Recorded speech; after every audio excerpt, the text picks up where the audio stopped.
Hi guys, you may be wondering why right now I have a ton of journals in front of you. The reason is I decided I wanted to make a bit of a how can you use your journals video. And one of the reasons I want to do this is I know lots of people love junk journals or journals but they're not always sure how to use them. I hear a lot of people say that, what can I put in them? How can I use them? Especially as junk journals can be so unique inside. So they're not like your, I suppose, your typical journal, which I also love those too. And I'm a bullet journal fan. I've been using a daily bullet journal now for almost, well, this would be my third year, I believe. It's my third year. So, and I wouldn't be without that. So I just wanted to come on and share some of the ways that I use my junk journals. So let's move these to the side a little bit and show you. Well, firstly, if you've watched any of my other my daily videos, you can use a junk journal as either an October daily or a December daily. This was the first daily journal that I used. This was a December daily for 2018. And my dailies now I normally use a large journal for, junk journal, but this was actually done in a traveler's notebook that I purchased, and it was a lot thinner when it actually came, and it's got quite chunky since, obviously. But yes, that's one way you can use a junk journal, is to document all the way through either the month of October or December. And I have got both this year. No, it's not this year anymore. 2019's December daily and October daily videos down below, so I will link them. So that's one way you can do it, and the reason I wanted to show you this is to show you that it doesn't have to be in a large journal. It can be in a traveler's notebook. However you're going to do it, it's probably going to end up chunky. So that is one way you can use journals. This journal is another one I purchased. I'm not going to open it up, but it's a small, I'll open the back because they're not used. It's a small junk journal. And this one I actually use to keep a record of any illnesses or infections I get, because I've been struggling with health issues for the last few years. So in here I can just, this is small enough to carry in my bag. It's small enough, it actually sits beside me on my table in the living room, and I can just quickly open it up and make a record of what's kind of going on, and it's very useful. So that's another way you can document health issues, or you can document anything you want that's unique to you. So there's that journal. This one you would have seen more recently. This one I am using to do Pink Oddbird's monthly prompts. And prompts are a great way to use a journal. If they don't have to be prompts someone else has done, they can just be your own. You can come up with your own. You can find plenty online. You can find them on Pinterest. You can find challenges going. And it's a way to kind of play and do something you want. Lots of people also use junk journals or journals like this as art journals, creativity, mood boards, anything you kind of want. So I will be using this, and then I have another one that I'll also be using throughout the year for that particular challenge, and then they will be put together so I know that what this challenge was all about. So yeah, another way, simple way to use them. Find some easy prompts and get creative. And talking about challenges, one of the other ways I used a journal, I like to use my journals as memory keeping places, which you'll see in a minute. But last year, it's getting a bit tatty. This again is, actually I was gifted this journal. Last year I decided to do the challenge of taking a picture every day of the year. And I'm proud to say, other than, I think it was 7, maybe 8 days, might only have been 7, I actually did take a picture. And I wanted it to be random things, not just special occasions, because I really feel that life, we focus on these big moments in life. And if you look at people's photo albums, if you look at people's scrapbooks, if they do it, if you look at people's memory keeping systems, they're often big moments: birthdays, Christmases, travels, new babies, all that kind of thing. But do you know what? That makes up only one very small part of our lives. And so I wanted to show this in the way that I just took pictures every day, and some of them are super random, because it's all those small moments combined that actually make up our lives. And I hope one day my children or my grandchildren will look back through this and they'll probably be like, why on earth did you put that picture in there?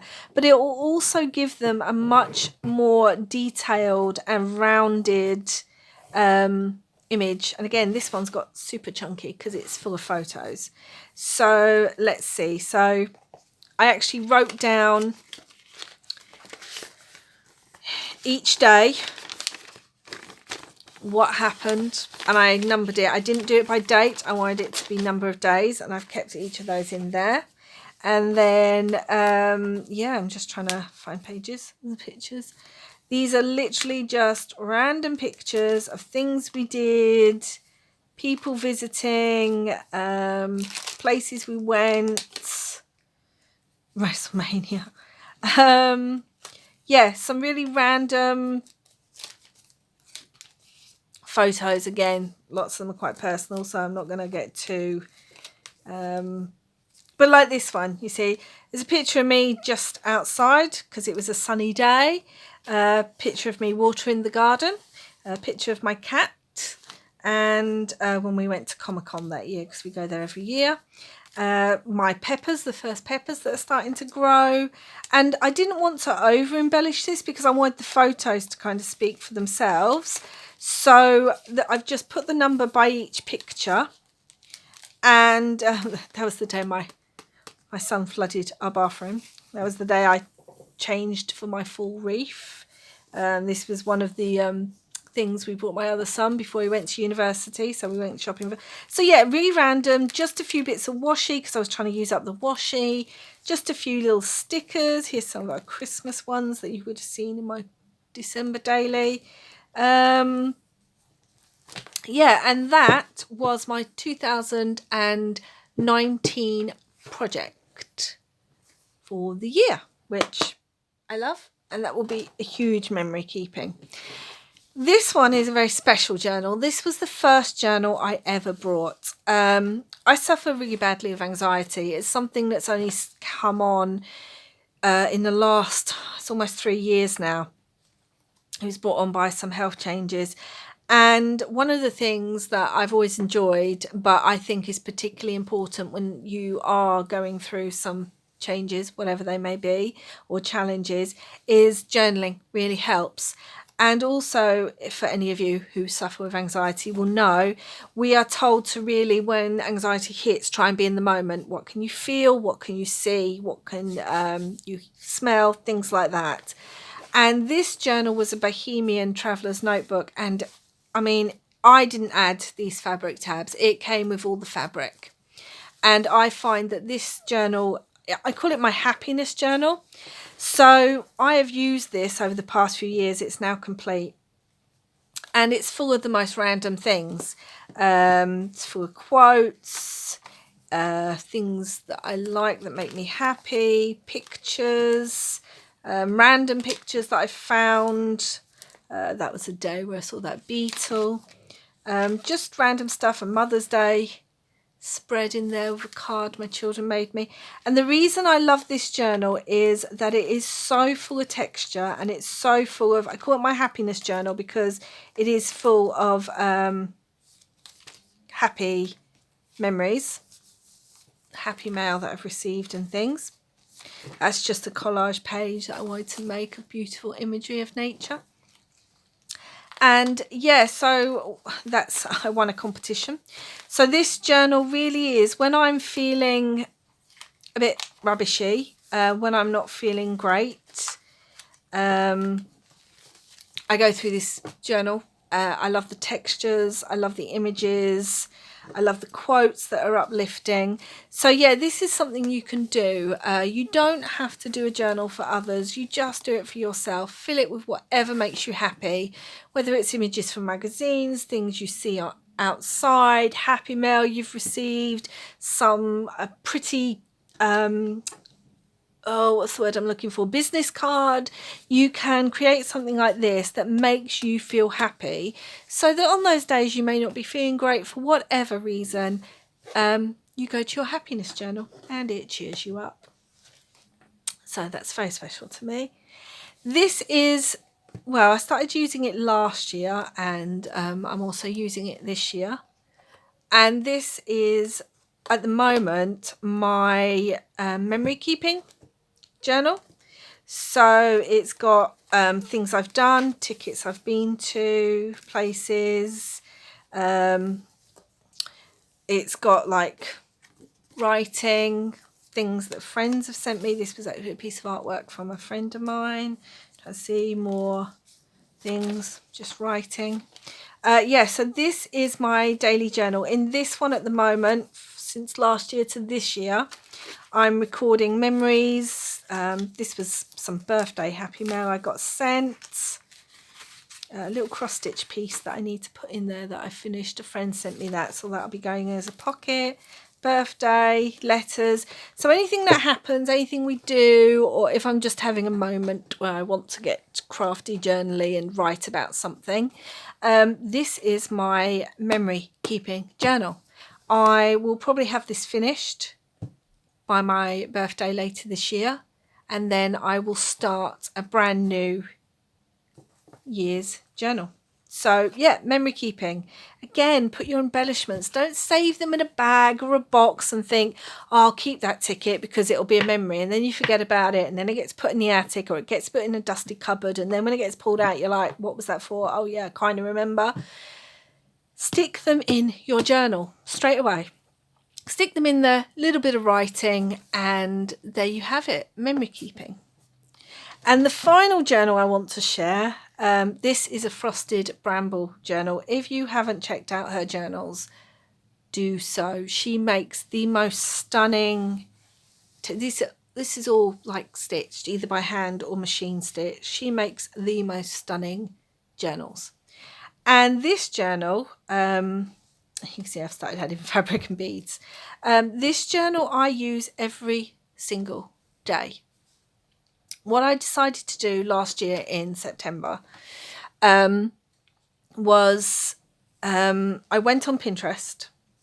Yeah, frosted Bramble, there's her little thing down there. I went on Pinterest and I found, let's find them, they're at the back, journal prompts, daily journal prompts for each month. So this is for September's, and it's things, and what I do is I answer one prompt every day. Then I found a different one for October. Find the prompts that you sort of like. I've got a really lovely one coming up for February that I found that I can't wait to do. And so that's what I do in here. I do some collaging and get a bit creative, but it's mainly to just record, to just write about these journal prompts every day.